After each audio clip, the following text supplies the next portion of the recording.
Baik, mari kita mau datang menyembah Tuhan kembali. Kita mau siapkan hati kita lebih dalam lagi. Kami percaya Tuhan, di dalam Engkau Tuhan kami rasakan ketenangan Tuhan.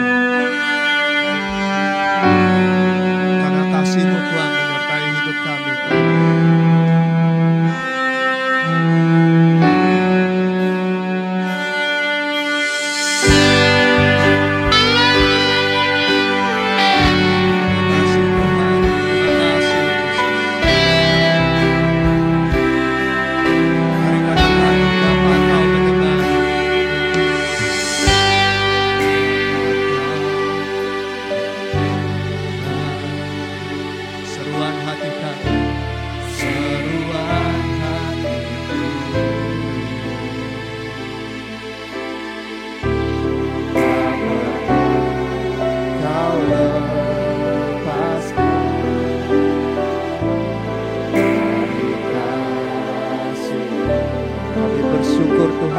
Kebaikan-Mu Tuhan, lewat Kau temani hidup kami Tuhan, tak pernah tinggalkan kami Tuhan.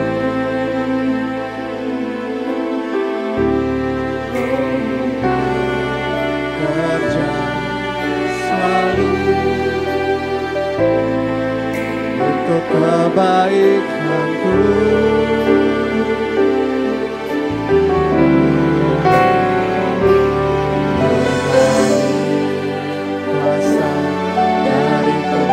Maha tinggi, Bapa kekal mulia, Kau hadir di sini, memberikan hati, menyembuhkan yang terluka, bukan tenang bersama-Mu Bapa.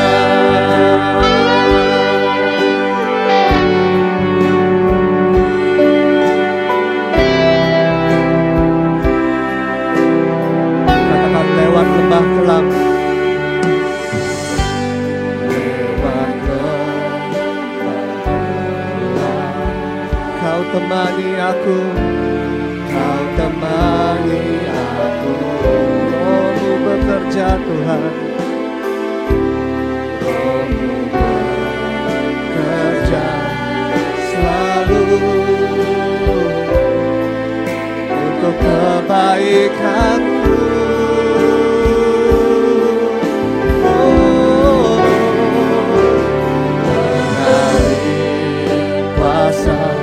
Dari tempat maha tinggi, Bapa kekal mulia, Kau hadir di sini, memulihkan hati, menyembuhkan yang terluka, ku kan tenang bersama-Mu Bapa. Mengalir kuasa dari tempat maha tinggi, Bapa kekal mulia, Kau hadir di sini, memulihkan hati, menyembuhkan yang terluka, ku kan tenang bersama-Mu Bapa. Mengalir kuasa dari tempat maha tinggi, kami memuji-Mu Tuhan, kami percaya Tuhan, kami akan tenang Tuhan di dalam Engkau Tuhan. Kami percaya Tuhan, kami akan tenang Tuhan. Apapun masalah kami Tuhan, apapun Tuhan problem kami Tuhan, Kau Allah yang lebih besar Tuhan dari setiap masalah kami Tuhan. Mari Tuhan mengalir kuasa-Mu Tuhan, mengalir hadirat-Mu Tuhan, jamah setiap hati kami Tuhan.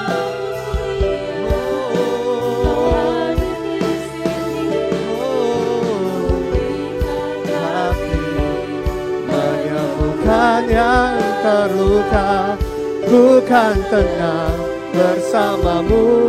Sekali katakan, mengalir, mengalir, mengalir kuasa dari tempat maha tinggi, Bapa kekal mulia, Kau hadir di sini, memulihkan hati, menyembuhkan yang terluka. Ku kan tenang bersamamu Bapa.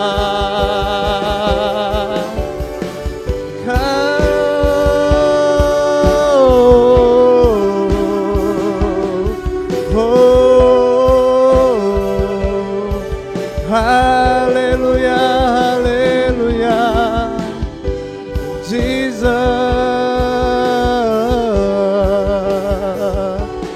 Oh, kami mau menyembah Tuhan, kami mau menyembah-Mu Tuhan lebih dalam lagi Tuhan.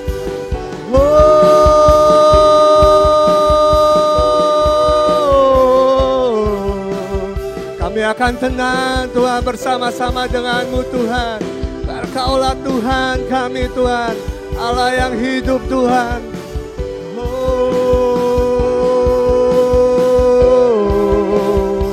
Mari saya undang semua jemaat Tuhan untuk bangkit berdiri. Kita mau menyembah Tuhan.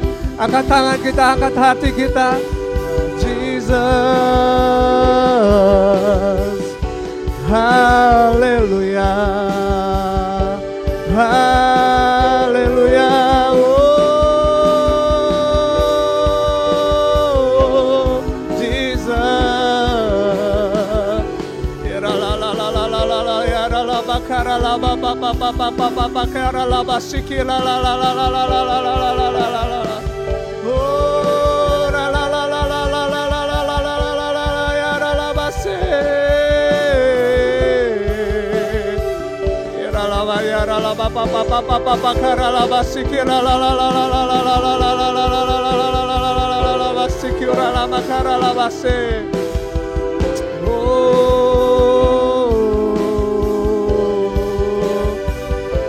Jesus, Jesus, Jesus, Jesus.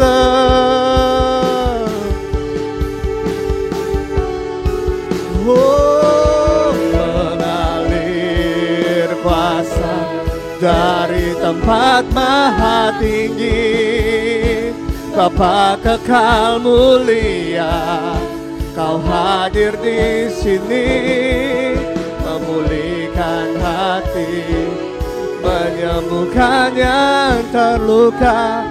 Ku kan tenang bersama-Mu Bapa. Sekali katakan, mengalir kuasa-Mu Tuhan, dari tempat maha tinggi, Bapa kekal mulia, Kau hadir di sini, memulihkan hati, menyembuhkan yang terluka. Ku kan tenang bersama-Mu. Katakan dengan iman kita, ku kan tenang. Ya Tuhan, ku kan tenang Tuhan, ku kan tenang bersama-Mu Bapa. Mari berikan sorak-sorai buat Tuhan Allah kita. Haleluya, boleh lihat kiri kanannya, katakan shalom. Tuhan Yesus memberkati kita semua. Mari kita mau memuji Tuhan. Semuanya kita mau tepuk tangan buat Tuhan. Yuk.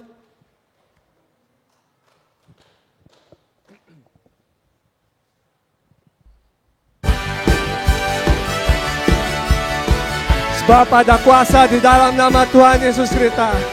Dan setiap pujian kita memiliki kuasa. Haleluya.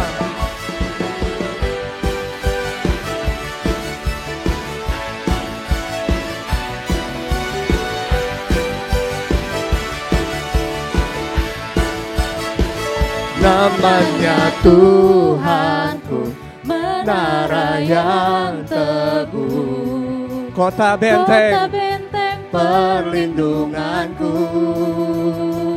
Allah yang perkasa, Dia Bapa yang kekal, gunung batu keselamatanku, Engkau yang termulia, di bumi di surga, termasyur perkasa selamanya.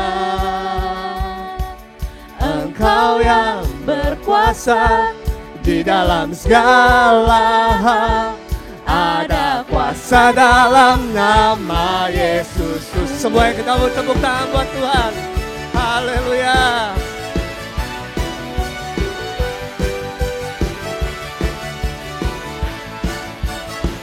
Namanya Tuhanku, menara yang teguh, kota benteng perlindunganku, Allah yang perkasa, Dia Bapa yang kekal, gunung batu keselamatanku. Katakan Engkau yang termulia Tuhan, yang termulia di bumi di surga, termasyur perkasa selamanya.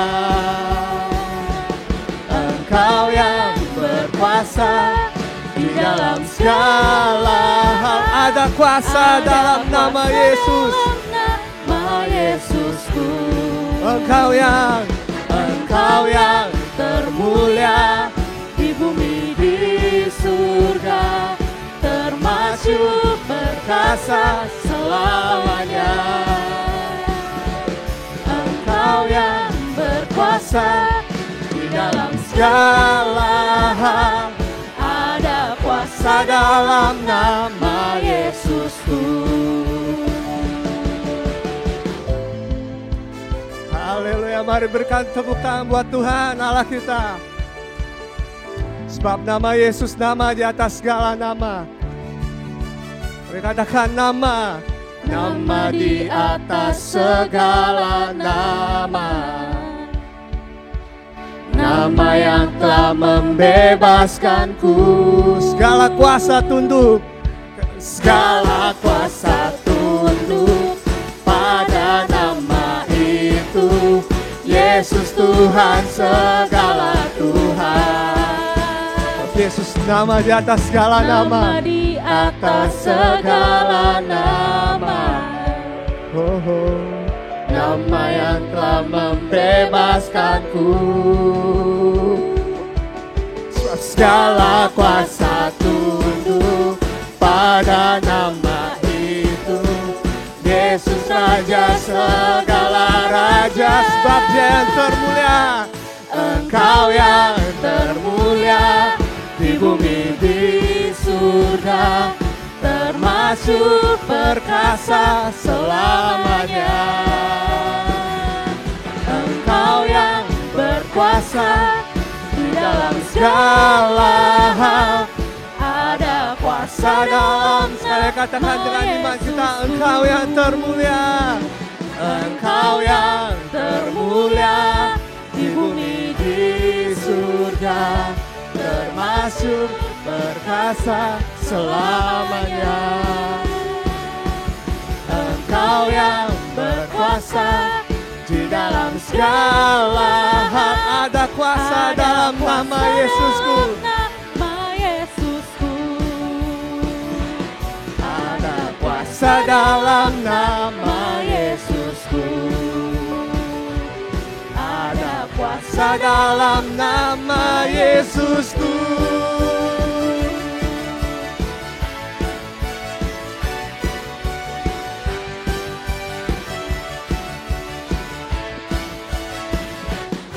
Haleluya, mari beri kemuliaan buat Tuhan Yesus. Masih kuat berdiri Bapak Ibu Saudara semuanya. Mari kita mau bersama-sama memuji Tuhan. Biar kebenaran Tuhan yang jadi pilihan kita, amin. Kita mau tetap setia dalam jalannya Tuhan.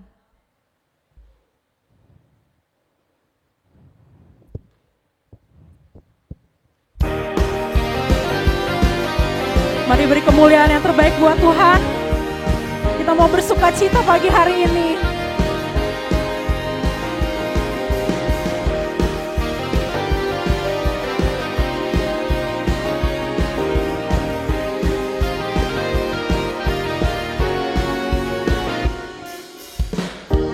Kau Tuhan yang mulia, turun ke dunia untuk tebus segala dosa. Kau beri keselamatan, beri kesempatan, kasih-Mu mengubahkan. Jika ku akui semua dosaku, maka Kau adalah setia Tuhan. Yes, Kau kan mengampuni dan sucikan dari segala yang jahat. Mari kita mau bersuka cita. Tak mau ku hidup bagi dunia ini lagi. Tak ingin kompromi, tak ingin lakukan hal yang dapat dukakan hatimu. Tak mau ku hidup di luar tutur kata firman-Mu yang telah bebaskanku. Yesus, kebenaran. Yes Tuhan, kebenaran-Mu adalah pilihan kami Tuhan. Boleh saya dengar tepuk tangan yang meriah buat Tuhan Yesus?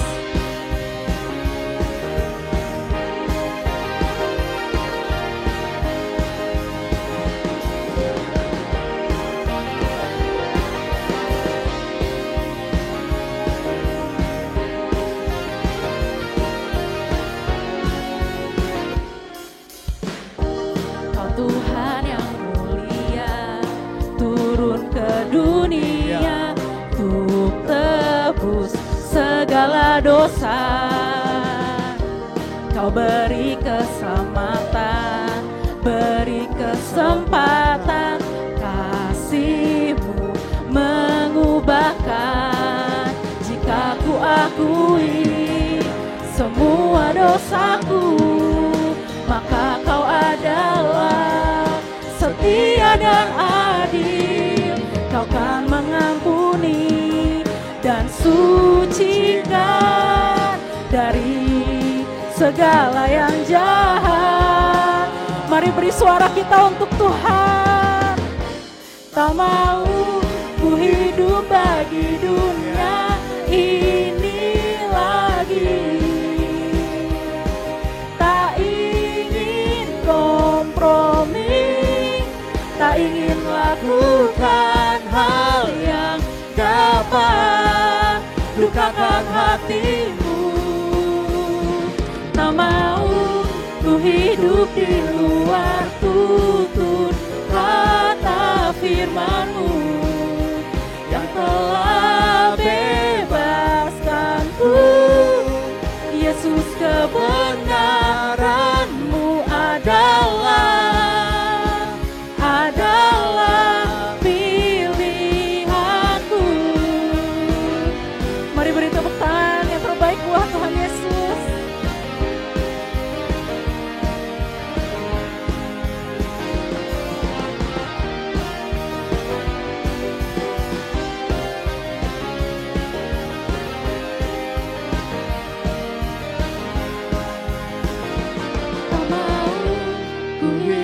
Bagi dunia ini, kami tak ingin kompromi lagi Tuhan.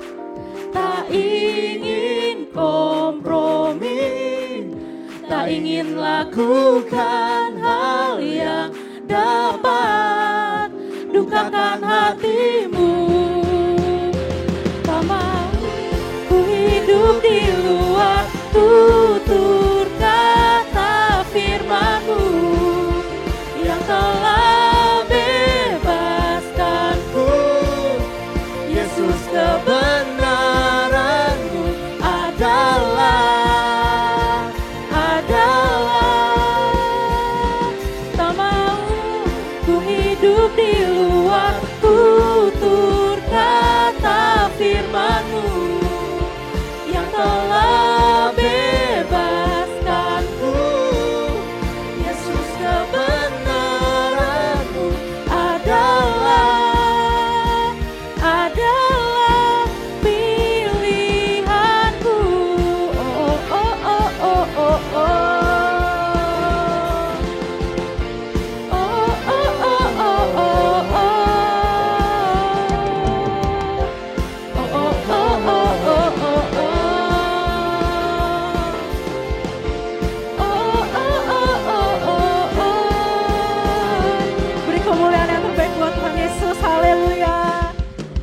Mari silakan duduk kembali Bapak Ibu Saudara sekalian.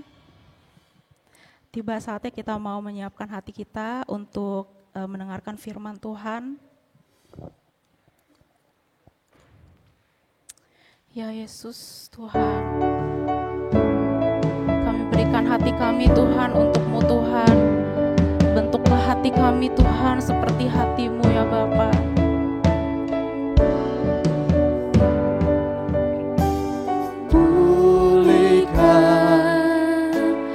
Pulihkan hatiku dengan kasih-Mu. Bentuklah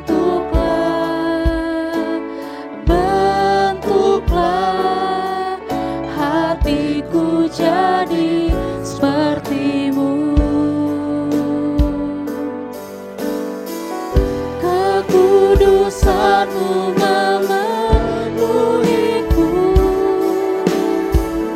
Tuhan, ini rinduku. Ubah hatiku seperti hati-Mu. Ya Tuhan yang berkenan di hadapan-Mu Tuhan. Kudus berkenan bagi-Mu. Bagaikan emas yang murni, bentuk hati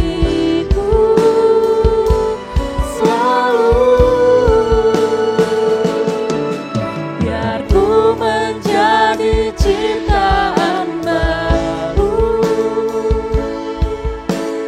bebas dari semua yang jahat, serupa dengan gambar-Mu. Sucikan ku,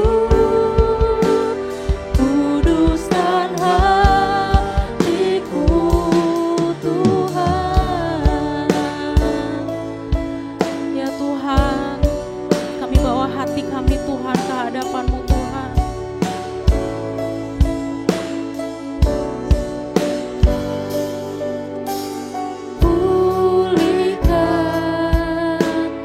Pulihkan hatiku dengan kasih-Mu. Bentuklah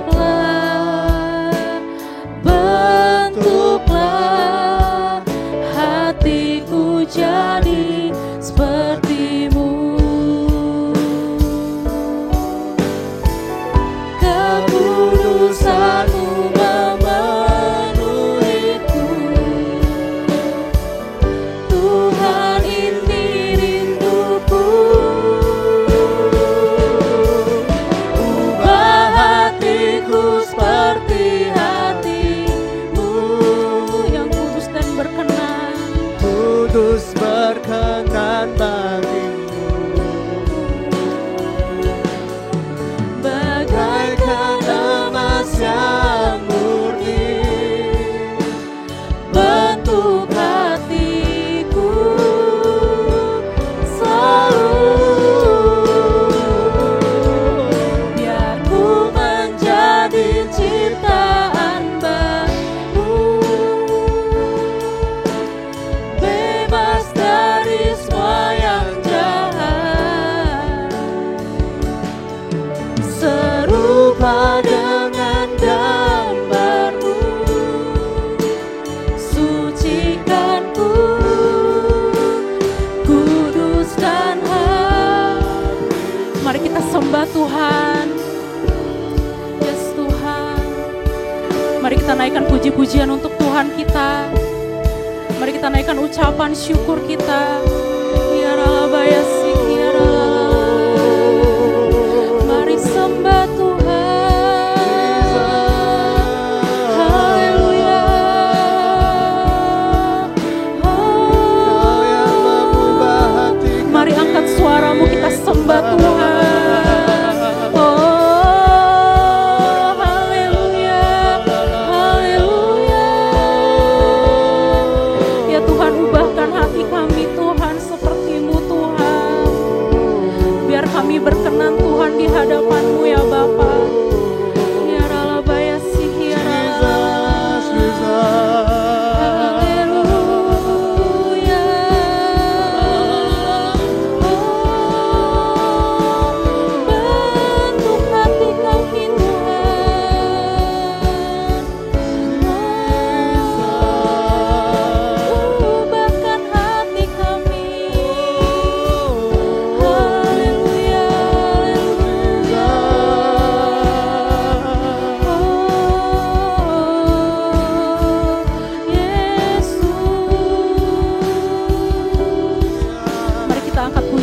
sekali lagi. Ubah hatiku seperti hatimu, kudus berkenan bagimu, bagaikan emas yang murni, bentuk hatiku selalu biar ku menjadi ciptaan baru, Dan bebas dari segala yang jahat Tuhan. bebas dari semua yang jahat, serupa dengan gambarmu, sucikanku, kuduskan hati. Ya Tuhan, ubahkan hati kami. ubah hatiku seperti hatimu, bebas Berkenan bagimu, bagaikan emas yang murni, bentuk hatiku selalu ku menjadi ciptaan baru, bebas dari semua yang jahat, serupa dengan gambarmu, sucikanku, kuduskan hatiku, Tuhan. Sucikan kami.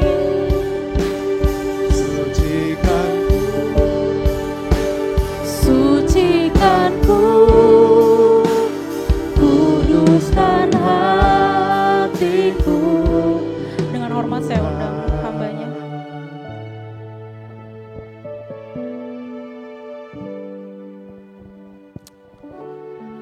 Haleluya.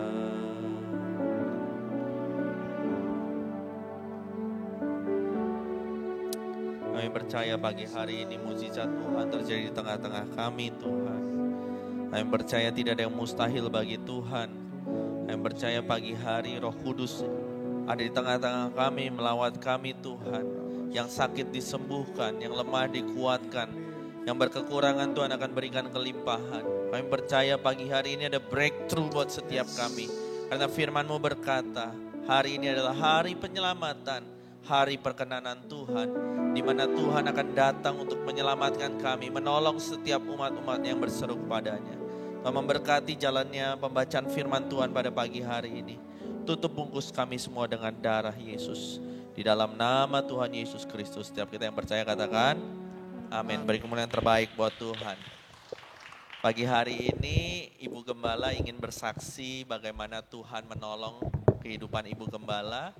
Waktu dan tempat mungkin kita bisa dengarkan sejenak untuk kita mau mensupport kesaksian ini. Boleh kasih tepuk tangan yang meriah buat Tuhan. Saya selalu ucapkan ayat ini saudara-saudara. Mazmur 118 ayat 17. Aku tidak akan mati, tetapi hidup untuk menceritakan kebaikan Tuhan. Jadi kalau saya sudah menceritakan kebaikan Tuhan, saya udah rasa plong ya. Hari ini beberapa hari yang lalu saya masuk rumah sakit karena saya tidak bisa menelan dan sesek. Ya ini penyakit saya. Dan waktu di sonde itu pertama sonde bisa, terus katanya sondenya mau diganti. Waktu sonde diganti itu dipasang tidak bisa dan saya tidak bisa bersuara. Seseknya minta ampun. Saya pikir mati aku.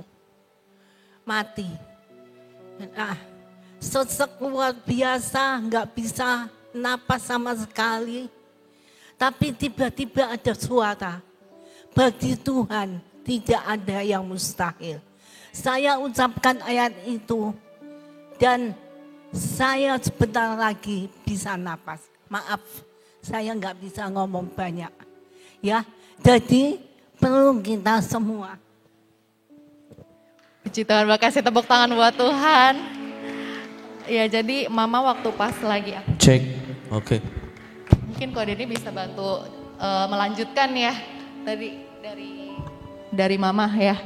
Jadi beberapa waktu lalu Mama sempat cerita bahwa waktu pas sonde yang kedua, waktu itu kalau Bapak Ibu ingat, memang kita waktu itu Ko Denny menghimbau untuk kita semua saat itu berdoa, karena memang proses sonde yang kedua itu tiba-tiba ada apa ya, kayak nempel gitu ya di mulut.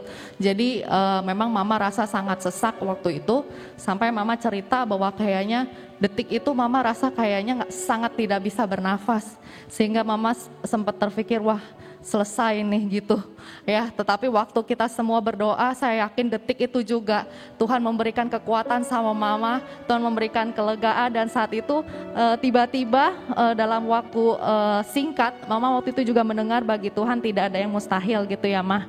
Dan waktu itu pelan-pelan akhirnya bisa mulai bernafas, bahkan saat itu jadinya tidak pakai sonde ya kok.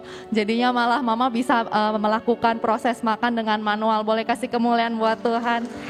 Puji Tuhan. Gitu ya. Oke, terima kasih Bapak Ibu, Tuhan berkati. Mari sekali lagi beri kemuliaan terbaik buat Tuhan. Mazmur 118 ayat yang ke-17. Mazmur 118 ayat yang ke-17. Saya berdoa ayat ini memberkati setiap kita. Sebelum nanti kita akan berdoa singkat. Kita mau baca bersama-sama 2, 3. Aku tidak akan mati, tetapi hidup, dan aku akan menceritakan perbuatan-perbuatan Tuhan. Sekali lagi Bapak Ibu bersama-sama 2, 3. Aku tidak akan mati, tetapi hidup, dan aku akan menceritakan perbuatan-perbuatan Tuhan. Bapak Ibu mengerti bahwa pentingnya sebuah rema dalam kehidupan kita. Kalau bukan karena rema itu apa? Sebuah ayat firman Tuhan yang tiba-tiba muncul dalam kehidupan kita, dalam situasi dan kondisi tertentu. Rema ini adalah ayat perkataan Tuhan yang digerakkan oleh Roh Kudus muncul dalam hati kita. Dan kalau bukan karena rema, saya ingin bersaksi, mungkin saya sudah kehilangan orang tua saya Bapak Ibu. Karena remalah yang menuntun kehidupan saya ketika menemani mamah di rumah sakit. Rema juga yang membuat kami mengalami terobosan-terobosan dalam hal kesehatan. Dan ayat ini jadi ayat rema buat mamah saya. Aku tidak akan mati, tetapi hidup, dan aku akan menceritakan perbuatan-perbuatan Tuhan. Nah, buat Bapak Ibu yang sedang mengalami persoalan, mari cari Tuhan. Minta sama Tuhan bicara dalam kehidupan kita. Karena rema adalah firman yang berkuasa. Alkitab ini berisi logos Bapak Ibu. Logos itu ilmu. Tetapi rema itu berbeda. Rema adalah sebuah perkataan yang mempunyai daya cipta. Rema adalah perkataan Tuhan yang menciptakan dari tidak ada menjadi ada. Rema adalah kekuatan yang supranatural. Dan firman Tuhan dalam Roma pasal 10 ayat yang ke-17 mengatakan bahwa iman timbul dari pendengaran akan firman Kristus. Pendengaran akan rema. Jadi rema adalah bahan baku dari iman. Nah, bagaimana iman ini bisa, iman yang katanya bisa memindahkan gunung, iman yang berkata bahwa tidak ada yang mustahil, iman ini hanya muncul ketika ada firman yang ditanam dalam hati kita. Ada firman yang tertanam dalam hati kita, dan ketika masa-masa sulit, ketika Bapak Ibu sudah tidak bisa baca firman lagi, firman ini muncul jadi iman. Yang mengerti katakan amin. Nah, saya bisa cerita banyak sekali Bapak Ibu, bahwa firman ini tiba-tiba muncul. Contoh, ketika mama saya yang sebelum ini Bapak Ibu, ketika ada di ICU. Ketika suster bilang, iya serah terima Pak, ini kondisinya nggak baik ya. Iya Pak, dokter juga bilang ini kita usahakan semaksimal mungkin tapi kondisi ibu tidak baik ya. Saya cuma bilang bahwa iya suster, dokter usahakan yang terbaik. Kita doa aja. Nah ayat ini muncul Bapak Ibu. Tidak kami akan maju, kami pasti akan mengalahkannya. Ini adalah perkataan Kaleb Bapak Ibu. Ketika ada 12 pengintai, hanya 2 pengintai yang berkata tidak, kami akan maju, kami pasti akan mengalahkannya. Jadi waktu itu saya klaim janji Tuhan ini. Personal sekali buat kondisi yang saat itu. Jadi saya bilang enggak, mama kondisinya akan maju. Mama pasti akan mengalahkannya. Enggak, mama kondisinya akan maju, mama pasti akan mengalahkannya. Mungkin tidak turn around, tidak dalam seketika, tapi setiap hari ada kemajuan. Yang sama juga terjadi ketika yang terakhir kali ini mama di rumah sakit. Saya dapatkan ayat bahwa ini waktunya perkenanan Tuhan di mana Tuhan mendengarkan doa-doa kita. Dan ini waktunya keselamatan di mana Tuhan menyelamatkan umatnya. 2 Korintus ayat yang ke-6, ayat yang ketiga. 2 Korintus 6 ayat yang ketiga mengatakan, ini waktunya penyelamatan. Jadi penting buat setiap kita pegang rema Tuhan. Yang mengerti katakan amin. Penting banget Bapak Ibu. Dan seringkali muncul dari ayat-ayat yang kita gak pernah duga. Waktu istri saya sedang mengandung, ya air ketubannya udah tinggal dikit, kontraksi terus Bapak Ibu. Ayatnya muncul. Di Kisah Para Rasul bilang gini, tetapi kamu akan tetap hidup, kamu akan terus bergerak, dan kamu akan tetap ada. Sebab di dalam Dia aku akan hidup, aku akan bergerak, aku akan ada.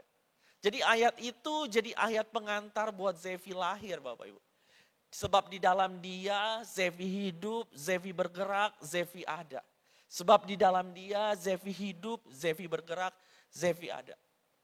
Zevi itu waktu mau lahir Bapak Ibu ditolak rumah sakit Bapak Ibu.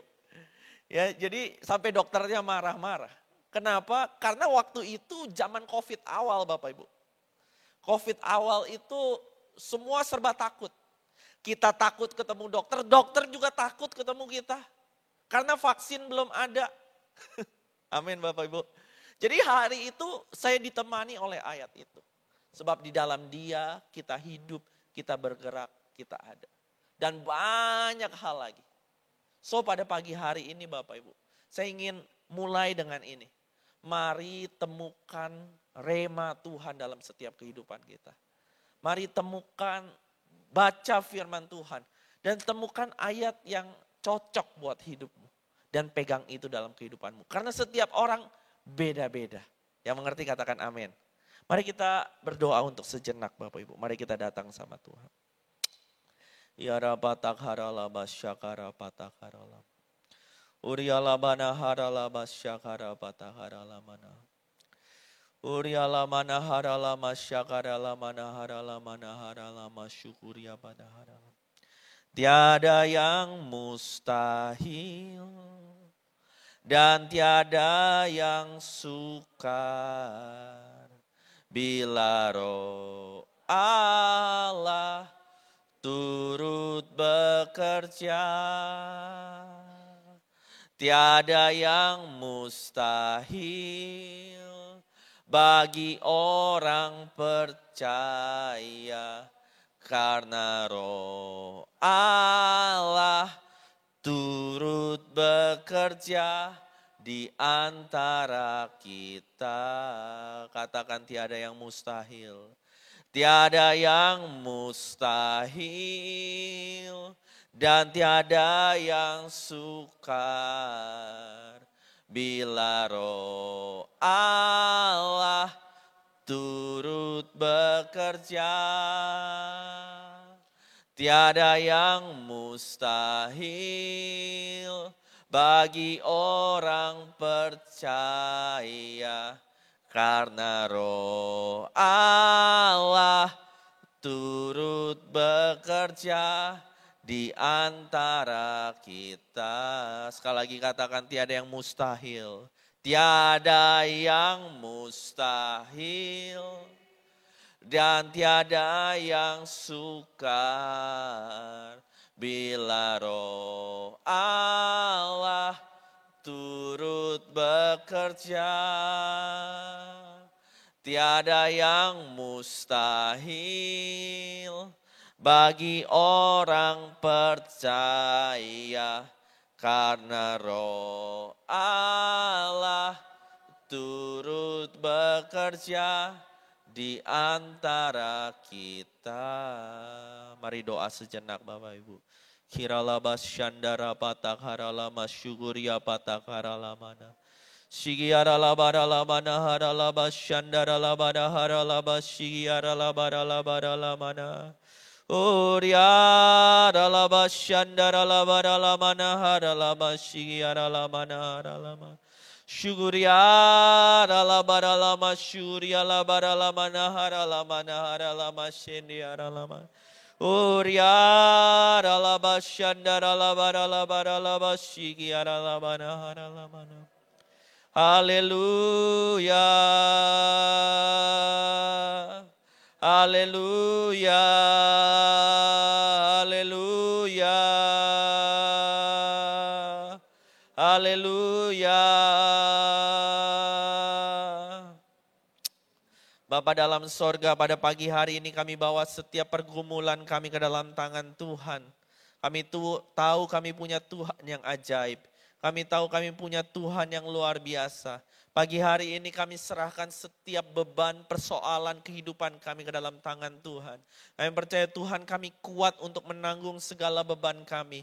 Bahkan Engkau sudah memikul setiap salib kami Tuhan. Setiap dosa kami di kayu salib Tuhan.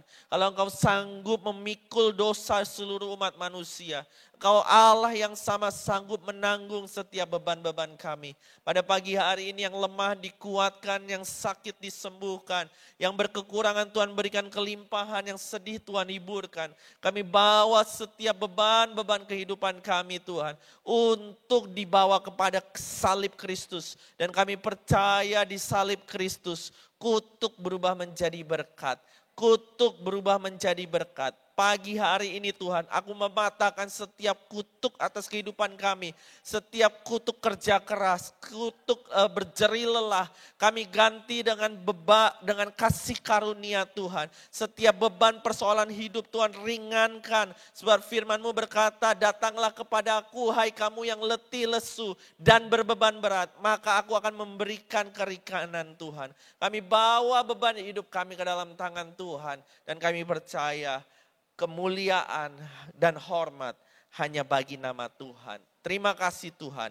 Di dalam nama Tuhan Yesus Kristus. Setiap kita yang percaya katakan, amin. Beri kemuliaan terbaik buat Tuhan. Haleluya. Bapak Ibu siap untuk mendengarkan firman Tuhan? Yang siap katakan amin. Baik Bapak Ibu. Pada pagi hari ini kita ingin melanjutkan yang kemarin. Bagaimana judul khotbah saya, What About Sin? Bagaimana tentang dosa.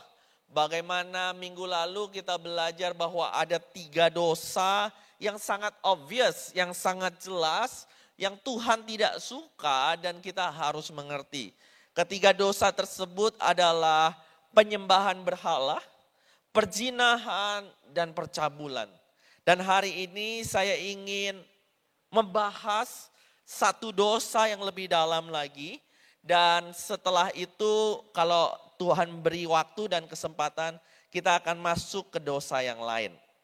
Mari Bapak Ibu, dosa tersebut kita buka di dalam kitab Korintus. Korintus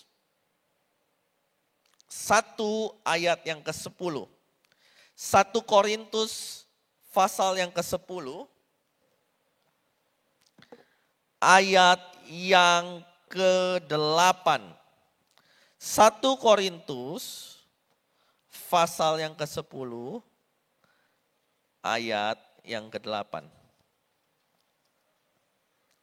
Kita mau baca bersama-sama Bapak Ibu. 2, 3. Janganlah kita melakukan percabulan seperti yang dilakukan oleh beberapa orang dari mereka, sehingga pada satu hari telah tewas 23.000 orang. Kita mau baca sekali lagi Bapak Ibu, 2, 3. Janganlah kita melakukan percabulan seperti yang dilakukan oleh beberapa orang dari mereka, sehingga pada satu hari telah tewas 23.000 orang. Nah, minggu lalu kita belajar bagaimana dosa percabulan ini sangat berbahaya Bapak Ibu. Dan hari ini saya berharap kita akan membahas dosa ini lebih dalam. Karena apa? Ini adalah kutuk yang harus kita patahkan. Mungkin persoalannya bukan dalam diri kita, tetapi dari orang tua atau nenek moyang kita. Karena dosa percabulan ini dosa yang menurun Bapak Ibu. Dari mana saya tahu? Karena Alkitab menceritakannya. Salomo dikenal sebagai raja yang mempunyai 600 istri dan 300 gundik Bapak Ibu. 1.000 wanita. Luar biasa. Ini adalah sesuatu yang tidak normal Bapak Ibu. Walaupun Salomo sangat berhikmat, tetapi Salomo tidak bisa mengendalikan hawa nafsu dalam dirinya.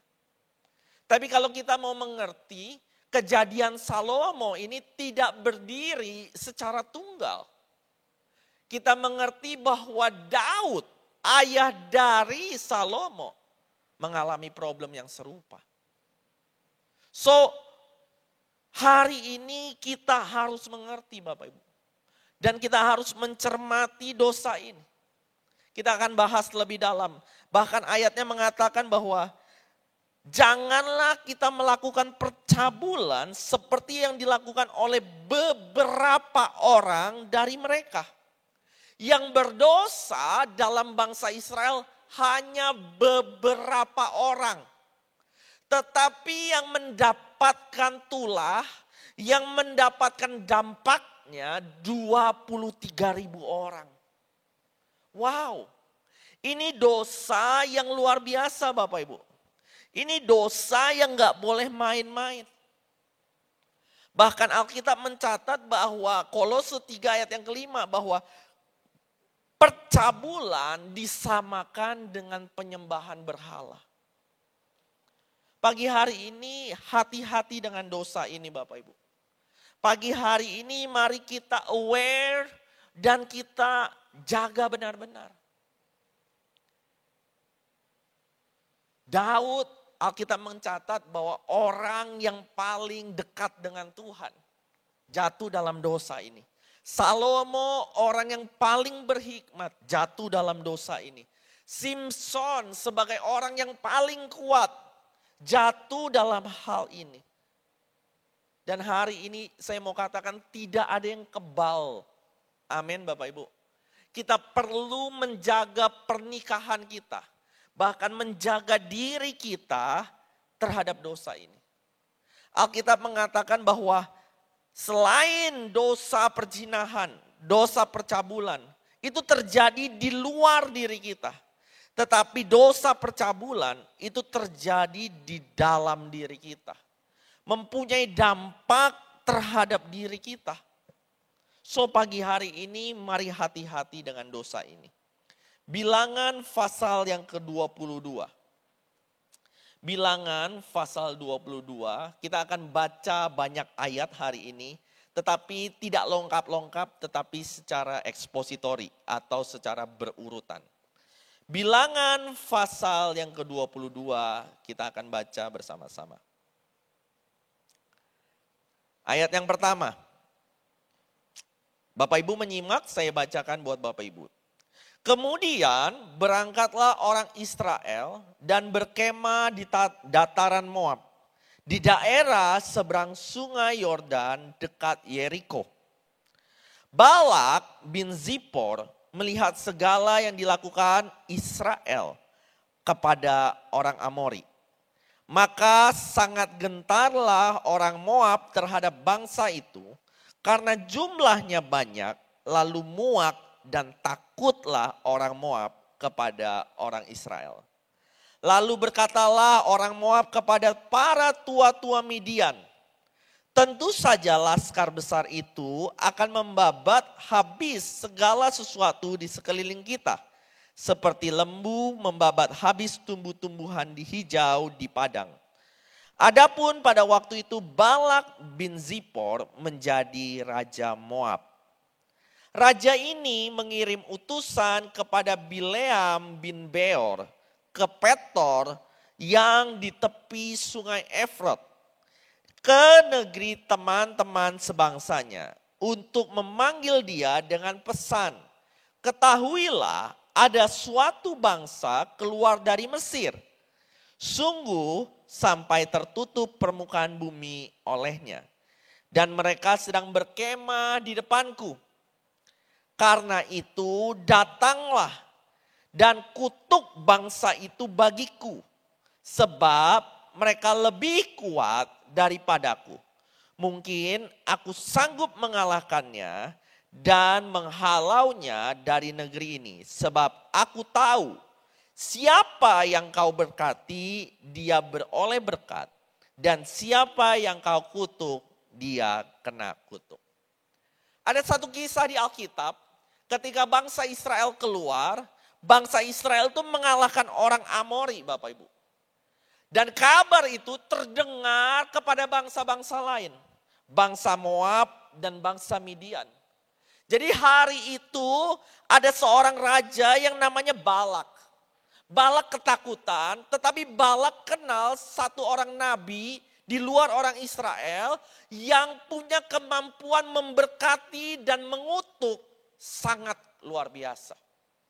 Jadi hari itu Balak bilang gini, kita cari nabi ini dan kita suruh Bileam untuk mengutuk orang Israel. Karena siapa yang dikutuk oleh Bileam akan kena kutuk dan siapa yang diberkati Bileam akan diberkati. Jadi Balak mencoba menyewa seorang petenung untuk bisa mengalahkan Israel. Dan kita semua mengerti bahwa Israel dalam perlindungan Tuhan. Tidak bisa ditenung, tidak bisa kena mantra. Yang mengerti katakan amin. Dan hari ini kita lihat bagaimana Israel bisa jatuh. Di ayat yang ke-7. Lalu berangkatlah para tua-tua Moab dan para tua-tua Midian, luar biasa. Dengan membawa di tangannya upah penenung. Setelah mereka sampai kepada Bileam, disampaikannya kepadanya pesan Balak. Lalu berkatalah Bileam kepada mereka, bermalamlah di sini pada malam ini, maka aku akan memberi jawab kepadamu sesuai dengan apa yang difirmankan Tuhan kepadaku. Maka tinggallah pemuka-pemuka Moab itu pada Bileam. Jadi yang datang Bapak Ibu, tua-tua, orang-orang berpengaruh dari Moab dan Midian. Dan mereka datang membawa upah tenung. Jadi Bileam hari itu dia bilang kayak gini, oke, silahkan menginap, aku akan tanya Tuhan. Tuhan bicara apa? Luar biasa Bapak Ibu. Bileam saat itu belum mengerti, dia harus memberkati atau mengutuk. Jadi dia bilang, oke, datang, menginap, aku akan cari Tuhan. Jangan tanya sama saya kenapa Bileam bisa mendengar suara Tuhan. Karena zaman itu memang Tuhan memilih, Tuhan berdaulat memilih orang-orang untuk bisa mendengar suara Tuhan sebagai wakil Tuhan. Dan Bileam salah satunya. Tetapi kita hari ini mau belajar juga, ternyata orang yang diurapi Tuhan karakternya belum tentu baik. Di ayat yang ke-9, Dan katakan seperti ini. Kemudian datanglah Allah kepada Bileam serta berfirman, siapakah orang-orang yang bersama-sama dengan engkau itu? Ayat yang ke-10. Dan berkatalah Bileam kepada Allah, Balak bin Zippor, Raja Moab, mengutus orang kepadaku dengan pesan. Ketahuilah ada bangsa yang keluar dari Mesir dan permukaan bumi tertutup olehnya. Karena itu datanglah, serapahlah mereka bagiku. Mungkin aku akan sanggup berperang melawan mereka dan menghalau mereka. Ayat 12. Lalu berfirmanlah Allah kepada Bileam. Janganlah engkau pergi bersama-sama dengan mereka. Janganlah engkau mengutuk bangsa itu. Sebab mereka telah, apa Bapak Ibu? Diberkati. Jadi dari sini kita mengerti, apa yang diberkati Tuhan tidak bisa dikutuk manusia. Yang mengerti katakan amin. Segala sesuatu yang sudah diberkati Tuhan tidak bisa dikutuk oleh manusia. Kalau engkau sudah dilindungi Tuhan, tidak bisa ada yang menyentuh engkau tanpa seizin Tuhan. Jadi hari ini kita harus mengerti pelajaran pertama. Segala sesuatu yang terjadi dalam kehidupan kita tidak bisa terjadi tanpa seizin Tuhan. Karena sekali dilindungi Tuhan akan tetap dilindungi Tuhan. Yang mengerti katakan amin. Tetapi lihat ayatnya selanjutnya Bapak Ibu. Di ayat yang ke-13. Bangunlah Bileam pada waktu pagi. Lalu berkata kepada pemuka-pemuka Balak, pulanglah ke negerimu sebab Tuhan tidak mengizinkan aku pergi bersama-sama dengan kamu. Lihat, yang pertama kali Bileam bilang kayak gini, pulang. Aku gak bisa pergi dengan kamu karena Tuhan gak kasih izin aku untuk mengutuk. Jadi at the first time Bileam sebetulnya dalam posisi yang good Bapak Ibu. Bileam taat sama Tuhan. Bileam bilang kayak gini, aku tanya sama Tuhan, tua-tua Midian sama Moab datang, aku tanya sama Tuhan dan Tuhan gak kasih izin buat aku mengutuk orang Israel. Tetapi lihat apa yang terjadi Bapak Ibu. Ayat yang ke-14. Lalu berangkatlah pemuka-pemuka Moab itu setelah mereka sampai kepada Balak. Berkatalah mereka, Bileam menolak datang bersama-sama dengan kami. Ayat yang ke-15. Tetapi Balak mengutus pula pemuka-pemuka lebih banyak dan lebih terhormat dari yang pertama. Wow. Lihat ya Bapak Ibu, iblis kalau mau menggoda hamba Tuhan Bapak Ibu, gak sekali Bapak Ibu. Intentionally. Berkali-kali. Dia datang dengan tua-tua Moab dan Midian. Balak bilang, aku udah tanya Tuhan, aku gak bisa. Pulang kamu sana. Balak ketika dengar itu dia bilang kayak gini, balik lagi. Datang dengan pemuka lebih banyak lagi, bahkan dengan orang-orang yang lebih terhormat. Biar keder Bapak Ibu. Hari ini kalau engkau didatengin sama orang-orang yang kroco-kroco mungkin engkau bisa tahan. Tapi kalau yang datang adalah orang-orang yang lebih terhormat. Mungkin kita bisa belok Bapak Ibu. Dan ini yang terjadi dalam kehidupan oleh Bileam. Kita lihat ayatnya lagi Bapak Ibu. Ayat yang ke-16. Setelah mereka sampai kepada Bileam, berkatalah mereka kepadanya, beginilah kata Balak bin Zippor, jangan biarkan dirimu terhalang-halang untuk datang kepadaku. Sebab aku akan memberi apa Bapak Ibu? Upahmu apa? Sangat banyak. Dan apapun yang kau minta daripadaku, aku apa? Akan mengabulkannya. Datanglah dan serapahlah bangsa itu bagiku. Bapak Ibu kalau jadi Bileam gimana Bapak Ibu? Didatangi sama seorang penguasa dan orang-orang terhormat. Dijanjikan upah yang sangat banyak. Dijanjikan apa saja yang diminta akan dikabulkan. Hanya untuk apa? menyerapah. Menyerapah, mengeluarkan kutuk. Sesuatu yang gampang Bapak Ibu. Upahnya besar, usahanya kecil banget. Demi mendapatkan upah yang besar.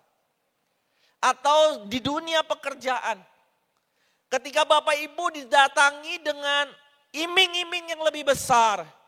Bisa loh Bapak Ibu, hanya berbohong saja. Mengucapkan perkataan yang tidak sesuai kehendak Tuhan. Dibilang udah kamu bersaksi aja yang salah.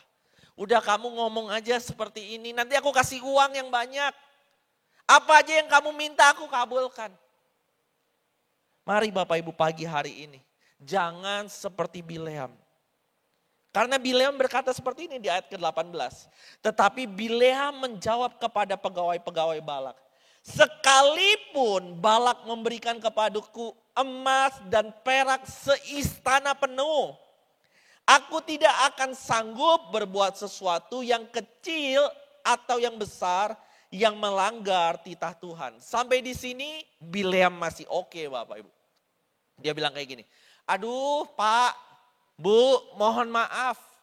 Kalau kamu datang dengan emas dan perak seistana pun, aku gak akan ngomong apa yang Tuhan gak ngomongin, baik kecil atau besar. Tapi di sini udah mulai geser Bapak Ibu. Karena Tuhan sebetulnya awalnya gak izinkan dia pergi. Tapi dia bilang kayak gini, sekalipun aku diberikan emas dan perak seistana penuh, dia bukan bilang aku gak akan pergi. Aku gak akan berkata apa yang bukan daripada Tuhan. Jadi hatinya sudah mulai kompromi. Di ayat yang ke-19, ini dia komprominya. Oleh sebab itu, baiklah kamu pun tinggal di sini pada malam ini. Supaya aku tahu apakah pula yang akan difirmankan Tuhan kepadaku. Jadi memang Nabi ini cinta uang Bapak Ibu. Hamba Tuhan ini dengar suara Tuhan, perkataannya punya daya cipta, tapi suka duit. Cinta uangnya luar biasa. Jadi dia bilang kayak gini, oke, tunggu lagi. Aku tanya Tuhan lagi, siapa tahu Tuhan bisa disogok. Ya. Siapa tahu ini cara Tuhan memberkati aku. Jadi dia coba tanya Tuhan lagi Bapak Ibu. Nah sama, kita seperti itu enggak? Kalau kita dengar firman Tuhan, kita pegang teguh firman Tuhan, atau kita tawar-menawar seperti Bileam. Di ayat yang ke-20 dikatakan seperti ini. Datanglah Allah kepada Bileam pada waktu malam, serta berfirman kepadanya, jikalau orang-orang itu memang sudah datang dan memanggil engkau, bangunlah, pergilah bersama-sama dengan mereka. Tetapi hanya apa yang kufirmankan kepadamu harus kau lakukan. Lihat ini dia Bapak Ibu. Tuhan, kalau engkau desak Tuhan terus menerus ya, Tuhan tuh biar bagaimanapun Tuhan yang baik. Kamu mau aku izinin. Aku sebetulnya udah gak mau loh. Aku udah gak kasih izin kamu pergi loh. Tapi Bileam, coba deh Tuhan. Boleh gak pergi aja. Toh nanti yang aku ngomongin sesuai dengan apa yang Tuhan ngomongin kok. Izinin aku pergi aja. Kali-kali Tuhan nanti kalau aku udah sampai Moab, aku udah sampai Midian, Tuhan berubah pikiran. Izinin aku Tuhan. Nah ini Bapak Ibu. Kalau kita coba-coba dengan Tuhan, kadang-kadang Tuhan izinkan loh. Sok, lu mau jalan ke Moab, Midian. Sok, lu mau coba-coba, tes. Aku kasih izin. Tapi ingat ya, apa yang aku omongin aja, yang harus kamu ngomongin. Tapi lihat Bapak Ibu, di ayat yang ke-21. Ini sebetulnya sudah teguran Tuhan. Bapak Ibu masih nikmati firman Tuhan? Yang nikmati katakan amin. Ayat 21. Lalu bangunlah Bileam pada waktu pagi. Dipelanainya lah keledai yang betina. Dan pergi bersama dengan pemuka-pemuka Moab. Tetapi bangkitlah murka Allah ketika ia pergi. Dan berdirilah malaikat Tuhan di jalan sebagai apa Bapak Ibu? Lawannya. Bileam mengendarai keledainya yang betina dan 2 orang bujang ada bersama-sama dengan dia. Tuhan kasih izin Bapak Ibu. Tetapi di tengah jalan Tuhan bilang, oh ini mentang-mentang dikasih izin bukannya bertobat. Tuhan marah Bapak Ibu. Ngerti ya Bapak Ibu? Ketika Tuhan bilang, nak silahkan jalan. Padahal aku gak kasih izin, yuk sok coba. Tuhan sebetulnya lagi uji Bileam Bapak Ibu. Dan dijalanin sama Bileam. Dijalanin. Bisa nangkep ya Bapak Ibu ya ceritanya ya. Tuhan izinin untuk uji Bileam. Nih gue udah setengah hati nih kasih izin lo. Tapi benar-benar nih Nabi cinta uang Bapak Ibu. Dijalanin Tuhan ngamuk. Tuhan bilang apa? Tuhan berdiri, malaikat Tuhan berdiri di jalan sebagai lawan. Wow luar biasa. Ayat yang ke-23. Ketika keledai itu melihat malaikat Tuhan itu berdiri di jalan dengan pedang terhunus di tangannya, menyimpanglah keledai itu dari jalan dan masuk ke ladang. Maka Bileam memukul keledai itu untuk memalingkannya kembali ke jalan. Lihat. Keledai bisa lihat malaikat Tuhan. Tapi namanya nabi sudah cinta uang, dibutakan dengan uang Bapak Ibu. Tuhan udah gak bisa kelihatan lagi sama Bileam. Keledainya bisa lihat. Keledainya bilang gini, gue nyimpang deh. Daripada gue kena pedang yang terhunus, gue nyimpang ke jalan. Masuk ke ladang.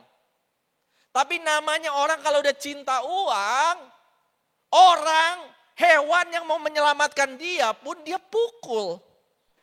Dia pukul keledainya lagi. Padahal keledainya lagi mau nyelamatin Bileam dari pedang Tuhan. Pagi hari ini Bapak Ibu, ini teguran buat setiap kita. Orang kalau sudah cinta uang, buta segalanya Bapak Ibu. Mari jangan jadi kayak Bileam Bapak Ibu. Jangan cinta uang. Kalau engkau cinta uang, engkau bisa pukul orang yang ternyata mau lindungin engkau loh. Orang yang mau menyelamatkan engkau dipikir mau menjerumuskan engkau. Padahal engkau sedang dibutakan dengan cinta uang. Ayat yang ke-24 dikatakan seperti ini.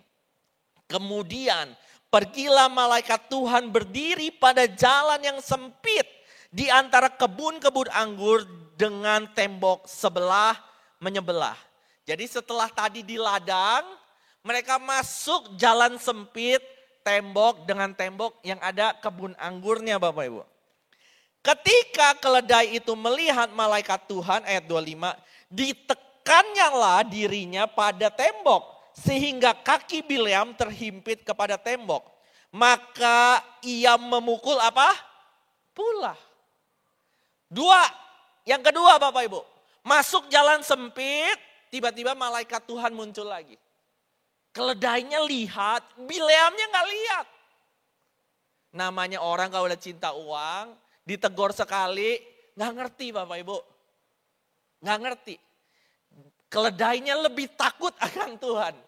Keledainya lebih pintar, lebih peka akan Tuhan. Dia nyingkir, dia singkirin badannya sehingga Bileam kena kakinya terhadap tembok. Tapi namanya Bileam dia pukul lagi. Ayat 26. Berjalanlah pula malaikat Tuhan terus dan berdirilah ia pada suatu tempat yang sempit yang tidak ada jalan untuk menyimpang ke kanan atau ke kiri. Nah kali ini Bapak Ibu jalannya lebih sempit, nggak bisa lari kemana-mana lagi. Harusnya di sini udah stop Bapak Ibu. Tapi lihat di ayat 27. Melihat malaikat Tuhan, meniaraplah keledai itu dengan Bileam masih di atasnya. Jadi kalau tadi keledainya menyimpang ke ladang, yang kedua keledainya nyingkir ke kanan ke kiri, untuk menghindari pedang Tuhan, ini udah gak bisa Bapak Ibu, udah kejepit. Akhirnya apa? Tiaraplah keledainya. Harusnya di sini udah ngerti Bileam. Tapi ayat 28 dibilang, di ayat yang ke-27 bilang kayak gini. Maka bangkitlah amarah Bileam, lalu dipukulnya lah keledai itu dengan apa Bapak Ibu? Tongkat. Ayat yang ke-28. Ketika itu Tuhan membuka mulut keledai. Sehingga ia berkata kepada Bileam, luar biasa. Dikasih mukjizat loh Bapak Ibu. Tiba-tiba keledainya bisa bicara. Di sini ada yang pernah lihat Bapak Ibu binatang berbicara? Pernah Pak? Kakatua ya atau apa burung beo. Ini beda Bapak Ibu. Ini bicaranya bisa komunikasi. Karena Tuhan membuka mulut dari keledai ini. Jawab katanya ayat 28. Ketika Tuhan membuka mulut keledai itu sehingga ia berkata kepada Bileam, apakah yang kulakukan kepadamu sampai engkau memukul aku 3 kali? Jawab Bileam kepada keledai itu, karena engkau mempermain-mainkan aku, seandainya ada pedang di tanganku, tentulah engkau kubunuh sekarang. Lihat ya, Bileam masih enggak terkoreksi Bapak Ibu. Ayat yang ke-30. Tetapi keledai itu berkata kepada Bileam, lihat keledai pun bisa bela diri. Bukankah aku ini keledai yang kau tunggangi selama hidupmu sampai sekarang? Pernahkah aku berbuat demikian kepadamu? Jawabnya, tidak. Jadi keledainya pun bela diri Bapak Ibu. Seumur hidup kamu tunggangin aku pernah neko-neko enggak? Aku pernah bandel enggak? Bileam pun bilang, gak pernah. Ayat yang ke-31. Kemudian Tuhan menyingkapkan mata Bileam. Dilihatnyalah malaikat Tuhan dengan pedang terhunus di tangannya berdiri di jalan. Lalu berlututlah ia dan apa Bapak Ibu? Sujud. Lihat, harusnya nabi ini peka. Nabi ini udah bisa lihat Tuhan. Bisa dengar suara Tuhan. Tapi hari itu nabi ini kalah sama keledai. Hanya karena apa Bapak Ibu? Cinta uang. Cinta hormat. Pagi hari ini Bapak Ibu. Mari belajar dari Bileam. Ayat yang selanjutnya dibilang kayak gini. Ia sujud dan berlutut. Ia berlutut dan sujud. Ayat yang ke-32. Berfirmanlah malaikat Tuhan kepadanya. Apakah sebabnya engkau memukul keledaimu sampai 3 kali? Lihat, aku keluar sebagai lawanmu. Sebab jalan ini pada pemandanganku menuju kepada apa Bapak Ibu? Kebinasaan. Luar biasa. Tuhan bilang kayak gini. Dalam pemandanganku, jalan ini menuju kepada kebinasaan. Ayat 33. Ketika keledai ini melihat aku, telah 3 kali ia menyimpang dari hadapanku. Jika ia tidak menyimpang di hadapanku, tentulah engkau yang kubunuh pada waktu itu juga dan dia kubiarkan hidup. Lalu berkatalah Bileam kepada malaikat Tuhan, aku telah berdosa karena aku tidak mengetahui bahwa engkau ini berdiri di jalan menentang aku. Maka sekarang jika hal itu jahat di matamu, aku mau pulang. Luar biasa, mau bertobat Bapak Ibu. Tetapi malaikat Tuhan berfirman kepada Bileam, pergilah bersama-sama dengan orang-orang itu, tetapi hanyalah perkataan yang kukatakan kepadamu harus kau katakan. Sesudah itu pergilah Bileam bersama-sama dengan pemuka-pemuka Balak itu. Sampai di sini oke Bapak Ibu. Tapi ayatnya selanjutnya lagi Bapak Ibu, ayat 36. Ketika Balak mendengar bahwa Bileam datang, keluarlah ia menyokong dia sampai ke kota Moab di perbatasan sungai Arnon pada ujung perbatasan itu. Dan berkatalah Balak kepada Bileam, bukankah aku sudah mengutus orang memanggil engkau? Mengapakah engkau tidak hendak datang kepadaku? Sungguhkah tidak sanggup aku memberi upahmu? Tetapi berkatalah Bileam kepada Balak, ini aku sudah datang kepadamu sekarang. Tetapi akan mungkinkah aku dapat mengatakan apa-apa? Perkataan yang akan ditaruh Allah ke dalam mulutku, itulah yang akan kukatakan. Jadi Bileam bilang ini, gue udah ngerti, ini Tuhan lagi marah. Jadi apa yang Tuhan ngomongin aja yang akan harus aku katakan. Ayat yang 39 dikatakan ini. Lalu pergilah Bileam bersama-sama dengan Balak dan sampailah mereka di Kiryat Huzot. Ayat yang ke-40. Balak mengorbankan beberapa ekor lembu, sapi, dan kambing domba dan mengirim sebagian kepada Bileam dan kepada pemuka-pemuka yang bersama-sama dengan dia. Keesokan harinya Balak mengambil Bileam dan membawa dia mendaki bukit Baal. Di situ dilihatnya lah baginya bagian yang paling ujung dari bangsa Israel. Lalu berkatalah Bileam kepada Balak, dirikanlah bagiku di sini 7 mezbah dan siapkanlah bagiku di sini 7 ekor lembu jantan dan 7 ekor domba jantan. Balak melakukan seperti yang dikatakan Bileam, maka Balak dan Bileam mempersembahkan korban lembu jantan dan seekor domba jantan di atas setiap mezbah itu. Sesudah itu berkatalah Bileam kepada Balak, berdirilah di samping korbanmu, tetapi aku ini hendak pergi. Mungkin Tuhan akan datang menemui aku dan perkataan apapun yang dinyatakan kepadaku akan kuberitahukan kepadamu. Lalu pergilah ia ke atas sebuah bukit yang gundul. Ayat yang keempat. Maka Allah menemui Bileam. Lalu Bileam berkata kepadanya, ketujuh mezbah itu telah kau atur dan kau persembahkan seekor lembu jantan dan seekor domba jantan di atas setiap mezbah. Kemudian Tuhan menaruh perkataan kepada mulut Bileam dan berfirman, kembalilah kepada Balak dan katakanlah demikian. Ketika ia kembali maka Balak masih berdiri di samping korban bakaran bersama-sama dengan semua pemuka Moab. Lalu Bileam mengucapkan sajaknya, katanya, dari Aram aku disuruh datang oleh Balak, Raja Moab.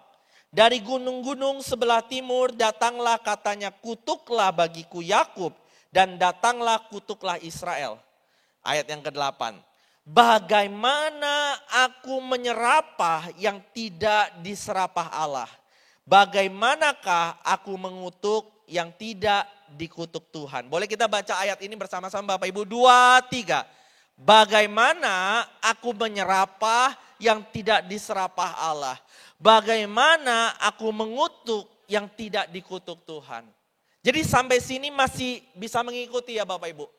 Ketika Balak menyuruh Bileam untuk mengutuk, Bileam bilang gini, bagaimana aku bisa menyerapah yang tidak diserapah Allah? Bagaimana aku bisa mengutuk yang tidak dikutuk Allah? Ayat yang ke-9, sebab dari puncak gunung-gunung batu aku melihat mereka. Dari bukit-bukit batu, bukit-bukit aku memandang mereka. Lihat, suatu bangsa yang diam tersendiri, yang tidak mau dihitung di antara bangsa-bangsa kafir. Siapakah yang menghitung debu Yakub?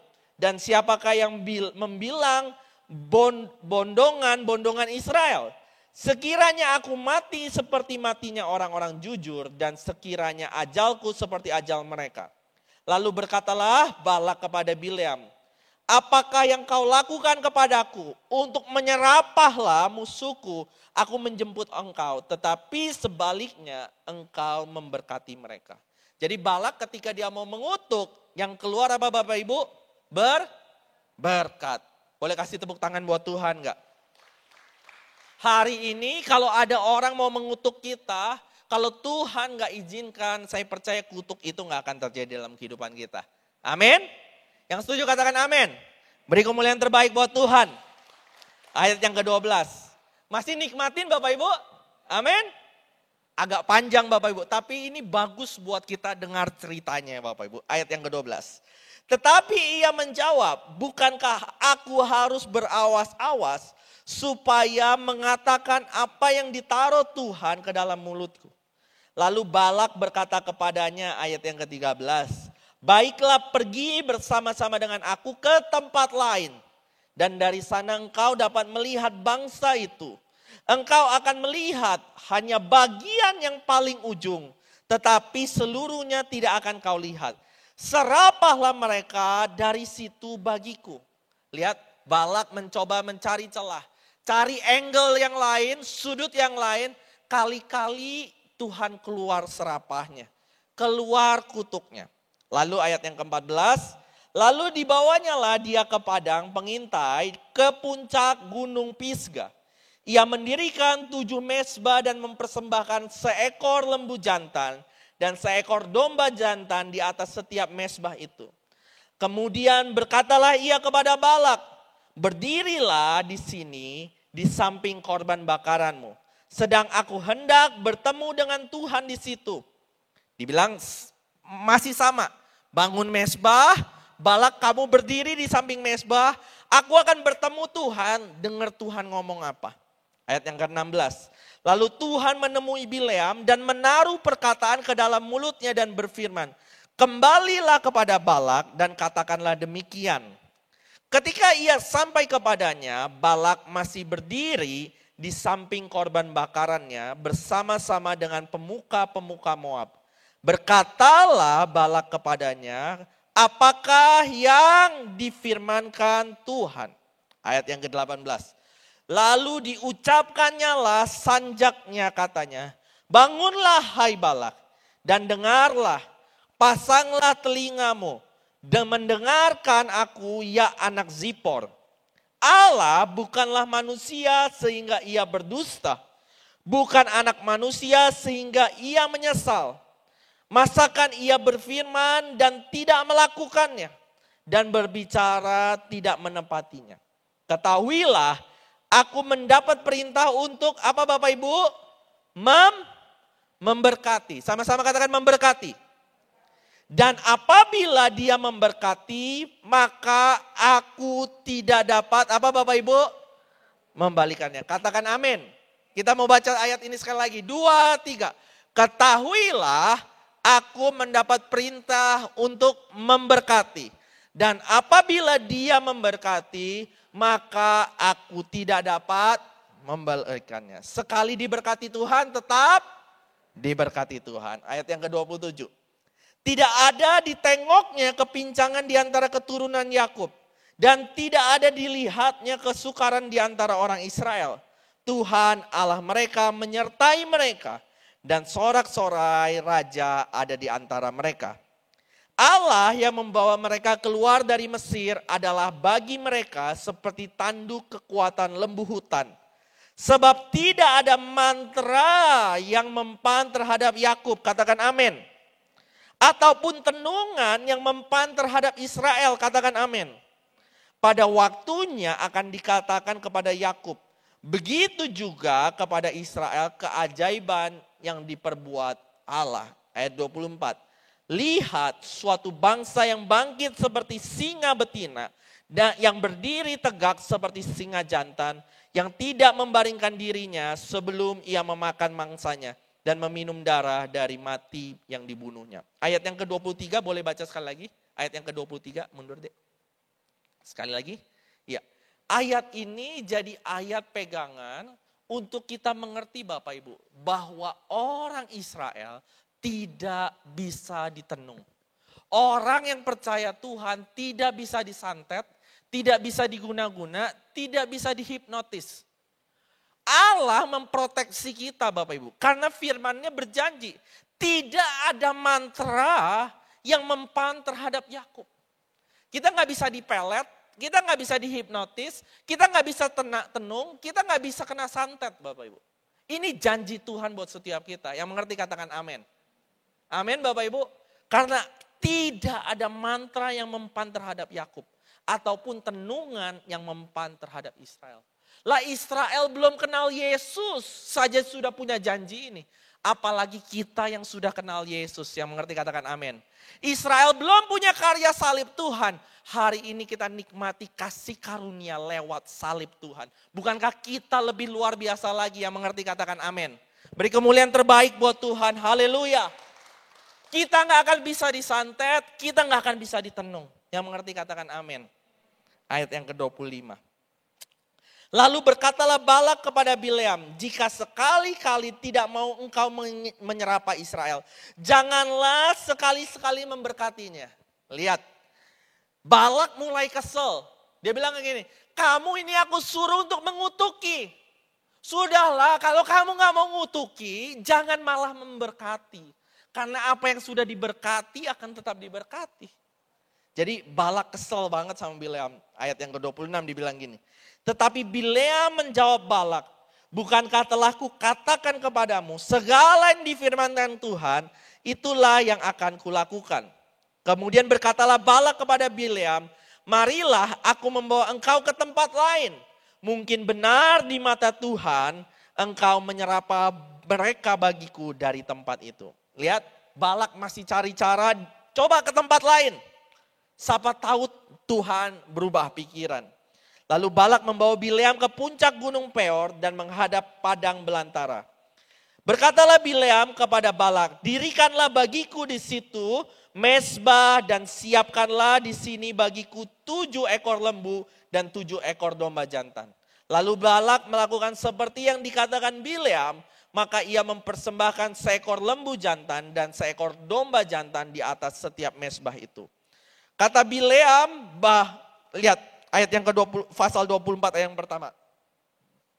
Ketika dilihat Bileam bahwa baik di mata Tuhan untuk memberkati Israel, ia tidak mencarikan pertanda lagi seperti yang sudah-sudah. Tetapi ia menghadapkan mukanya ke arah padang gurun. Ketika Bileam memandang ke depan dan melihat orang Israel berkemah menurut suku mereka, maka roh Allah menghinggapi dia. Lihat, Bileam bagus banget Bapak Ibu. Dia bilang gini, 2 kali aku sudah tanya Tuhan, kutuk berubah jadi berkat. Yang ketiga, aku gak perlu tanya Tuhan lagi. Udah langsung berkati aja. Luar biasa ya Bapak Ibu ya. Ayat yang ketiga. Lalu diucapkannya lah sanjaknya katanya. Tutur kata Bileam bin Beor, tutur kata orang yang terbuka matanya. Tutur kata orang yang mendengar firman Allah, yang melihat penglihatan dari yang maha kuasa. Sambil rebah namun dengan mata tersingkap. Alangkah indahnya kemah-kemahmu, hai Yakub, dan tempat-tempat kediamanmu, hai Israel. Sebagai lembah yang membentang semuanya, sebagai taman di tepi sungai, sebagai pohon gaharu yang ditanam Tuhan, sebagai pohon aras di tepi air. Air mengalir dari timbanya, dan benihnya mendapat air banyak-banyak. Rajanya akan naik tinggi melebihi Agag dan kerajaannya akan dimuliakan. Allah yang membawa mereka keluar dari Mesir adalah bagi mereka seperti tanduk kekuatan lembu hutan. Bangsa-bangsa yang menjadi lawannya akan ditelannya habis. Dan tulang-tulang mereka akan dihancurkan dan ditembaknya tembus dengan panah-panahnya. Ia meniarap dan merebahkan diri sebagai singa jantan dan sebagai singa betina. Siapakah yang berani membangunkannya? Diberkatilah orang yang memberkati engkau dan terkutuklah orang yang mengutuk engkau. Lihat, Bileam bilang, aku langsung keluarkan berkat saja. Ayat yang ke-10 dibilang kayak gini. Lalu bangkitlah amarah Balak terhadap Bileam. Dan dengan meremas-remas jarinya berkatalah ia kepada Bileam, untuk menyerapah musuhku aku memanggil engkau, tetapi sebaliknya sampai 3 kali engkau memberkati mereka. Oleh sebab itu enyahlah engkau ke tempat kediamanmu. Aku telah berkata kepadamu, aku telah bermaksud memberi banyak upah kepadamu, tetapi Tuhan mencegah engkau memperolehnya. Tetapi berkatalah Bileam kepada Balak, bukankah telah kukatakan kepadamu dan kepada utusan-utusan yang kau kirim, sekalipun Balak memberikan kepadaku emas dan perak seistana penuh, aku tidak sanggup melanggar titah Tuhan dan berbuat baik atau jahat atas kemauanku sendiri. Apa yang akan difirmankan Tuhan, itulah yang akan aku katakan. Dan sekarang aku ini sudah hendak pergi kepada bangsaku. Marilah ku beritahukan kepadamu apa yang akan dilakukan bangsa itu kepadamu di kemudian hari. Sampai sini saya berhenti Bapak Ibu. Jadi ceritanya bahwa Bileam disuruh mengutuk oleh Balak dan sampai 3 kali Bileam ini ucapkan berkat Bapak Ibu. Tetapi yang menarik, di kitab Korintus dibilang pada kisah ini ada tulah yang terjadi sehingga 23.000 orang mati dalam 1 kali Bapak Ibu. Nah apa yang menjadi problemnya Bapak Ibu? Di problemnya ini ada di pasal yang ke-31. Bilangan 31 ayat yang ke-16. Bilangan 31 ayat yang ke-16. Lihat ini dia yang terjadi Bapak Ibu. Atau ini dia dulu, pasal 25 ayat yang pertama sampai yang ketiga. Pasal 25 ayat yang pertama sampai yang ketiga, saya mau bacakan buat Bapak Ibu semua. Hanya selisih satu pasal dari sejak Bileam ini ngucapin kutuk kepada Balak. Ini yang terjadi. Sementara Israel tinggal di Sitim, mulailah bangsa itu berzina dengan perempuan-perempuan Moab. Perempuan-perempuan ini mengajak bangsa itu ke korban sembelihan bagi Allah mereka. Lalu bangsa itu turut makan dari korban itu dan menyembah Allah orang Israel. Ketika Israel berpasangan dengan Baal Peor, bangkitlah murka Tuhan terhadap Israel. Jadi sudah dikutuk berkali-kali yang keluar berkat Bapak Ibu. Tetapi ini ada sesuatu kisah yang terjadi. Bagaimana orang Israel itu kawin campur dengan perempuan Moab. Dan ketika mereka kawin campur, orang perempuan Moab ini mengajak orang Israel untuk menyembah berhala. Ini yang membuat tudung Israel terbuka. Dan Tuhan menjadi lawan buat mereka. Dan Alkitab mencatat ide ini lahirnya dari Balak. Bilangan pasal 31 ayat yang ke-16. Keluarkan Bilangan 31 ayat yang ke-16. Atau kita baca dari ayat yang ke-14 ya. Bilangan 31 ayat yang ke-14. Bapak Ibu masih semangat mendengarkan firman Tuhan? Yang semangat katakan amin. Bilangan 31 ayat yang ke-14. Maka gusar, atau kita baca dari ayat yang pertama. Sorry deh Bapak Ibu ya, maaf ya, supaya bisa dengar ceritanya. Judulnya adalah pembalasan kepada orang Midian. Pasal 31 ayat yang pertama. Tuhan berfirman kepada Musa, lakukanlah pembalasan orang Israel kepada orang Midian. Kemudian engkau akan dikumpulkan kepada kaum leluhurmu. Lihat Bapak Ibu, ketika Tuhan marah, Tuhan kirim tulah kepada orang Israel. Dan Tuhan setelah itu tulah berhenti, Tuhan bilang lakukan pembalasan. Lakukan pembalasan terhadap orang Israel kepada orang Midian. Kemudian engkau akan dikumpulkan kepada kaum leluhurmu. Ayat yang ketiga, lalu berkatalah Musa kepada bangsa itu, baiklah sejumlah orang dari antaramu mempersenjatai diri untuk berperang supaya mereka melawan Midian dan menjalankan pembalasan Tuhan terhadap Midian. Ayat yang keempat, dari setiap suku di antara segala suku Israel haruslah kamu menyuruh 1.000 orang untuk berperang. Demikianlah diserahkan dari kaum Israel 1.000 orang dari tiap-tiap suku. Jadi 12.000 orang bersenjata untuk berperang. Ayat yang ke-6. Lalu Musa menyuruh mereka untuk berperang 1.000 orang dari tiap-tiap suku bersama-sama dengan Pinehas anak Imam Eleazar untuk berperang. Dengan membawa perkakas, tempat kudus dan nafiri-nafiri pemberi tanda semboyan. Ayat yang ke-7. Kemudian berperanglah mereka melawan Midian seperti yang diperintahkan Tuhan kepada Musa. Lalu membunuh apa Bapak Ibu? Semua laki-laki mereka. Selain dari orang-orang yang mati terbunuh itu, mereka pun membunuh juga apa Bapak Ibu? Raja-raja Midian, yakni Ewi, Rekem, Zur, Hur, dan Reba. Kelima raja Midian, lalu apa Bapak Ibu? Juga Bileam bin Beor dibunuh mereka dengan pedang. Jadi Bileam didapati bersama-sama dengan orang Midian yang ikut dibunuh. Nah kenapa Bileam tetap dibunuh Bapak Ibu? Lihat ayat selanjutnya. Kemudian Israel menawan perempuan-perempuan Midian.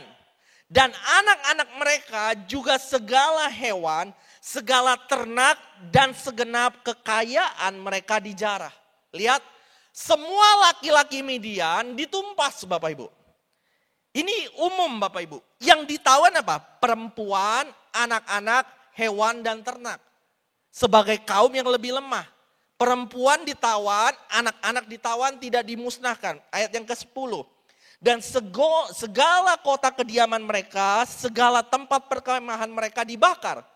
Kemudian diambilnyalah seluruh jarahan dan seluruh rampasan berupa manusia dan hewan itu. Dan dibawalah orang-orang tawanan, rampasan dan jarahan itu kepada Musa dan Imam Eleazar dan kepada umat Israel. Ke tempat perkemahan di dataran Moab yang di tepi sungai Yordan dekat Yeriko. Lalu pergilah Musa dan Imam Eleazar dan semua pemimpin umat itu sampai keluar tempat perkemahan untuk menyongsong mereka. Lihat sampai di sini Bapak Ibu. Musa dan Imam Eleazar gak ikut berperang. Yang berperang Yosua Bapak Ibu. Yosua tumpas semua laki-laki, bawa tawanan perempuan, anak-anak dan hewan. Tapi lihat respon Musa bagaimana. Di ayat yang ke-14. Kita mau baca bersama-sama Bapak Ibu. 2, 3. Maka gusarlah Musa kepada para pemimpin tentara itu. Kepada para kepala pasukan 1000 dan para kepala pasukan 100 yang pulang dari peperangan. Ayat yang ke-15. Dan Musa berkata kepada mereka, kamu biarkankah semua perempuan hidup? Ayat yang ke-16. Bukankah perempuan-perempuan ini atas nasihat Bileam menjadi sebabnya orang Israel berubah setia terhadap Tuhan dalam hal Peor, sehingga tulah turun di antara umat Tuhan. Ayat yang ke-17, lihat. Maka sekarang bunuhlah semua laki-laki di antara anak-anak mereka. Luar biasa. Dan juga semua perempuan yang pernah bersetubuh dengan laki-laki harus kamu bunuh. Ini luar biasa Bapak Ibu. Ini dosa benar-benar Bapak Ibu. Musa bilang kayak gini. Yosua udah menang perang. Laki-laki dibunuh semua. Perempuan bawa balik. Anak-anak bawa balik. Pria dan wanita bawa balik. Hewan-hewan bawa balik. Cuman Musa tahu. Ini adalah bangsa yang membuat orang Israel itu kena tulah. Karena adanya nasihat Bileam, sehingga bangsa ini berzina, jatuh dalam penyembahan berhala. Jadi Bileam gak bisa kutuk orang Israel. Bileam membuat orang Israel berzina dan jatuh dalam percabulan. Dosa ini yang membuat tudung Tuhan terbuka. Yang mengerti katakan amin. Dosa ini gak bisa dianggap sepele Bapak Ibu. Hati-hati. Kalau engkau ada dosa ini, buru-buru bertobat. Karena Bileam pun akhirnya mati dibunuh hanya karena memberikan nasihat ini. Dan nasihat ini terbukti efektif membuat orang Israel menjadi lawannya Tuhan itu sendiri. Terbukti efektif Bapak Ibu. So be careful dengan kesatuan dalam rumah tangga. Hati-hati dengan covenant pernikahan. Kita wajib rukun satu hati dengan pasangan kita. Yang mengerti katakan amin. Bahkan Musa bilang kayak gini, ini gak bisa main-main. Setiap perempuan, anaknya laki-laki, matiin semua. Dan perempuan yang sudah bersetubuh, bunuh semua. Sisa apa? Sisa perempuan yang masih gadis dan hewan-hewan saja. Dalam arti Musa bilang gini, gua gak mau kecolongan lagi. Gua gak mau kompromi lagi. Khusus dosa ini aku gak mau kompromi. Sebetulnya hukum tawanan perang, laki-laki saja yang dibunuh. Wanita, anak-anak gak boleh dibunuh. Tapi dalam kasus ini, Musa membuat pengecualian. wanita yang sudah bersetubuh, bunuh anak-anak laki-laki, bunuh sekalian. So pada hari ini Bapak Ibu, kenapa kita baca ayat begitu banyak ya Bapak Ibu? Sebetulnya ada dosa lain yang saya mau bahas. Cuman Tuhan taruh dalam hati saya, buat yuk bicara soal kekudusan lebih lagi. Kekudusan syarat untuk kita menerima berkat Tuhan. Kekudusan syarat untuk kita bisa menerima berkat Tuhan. Jangan ngomong yang macam-macam dulu. Hidup kudus dulu. Hargai pernikahan kita. Hargai kerukunan rumah tangga kita.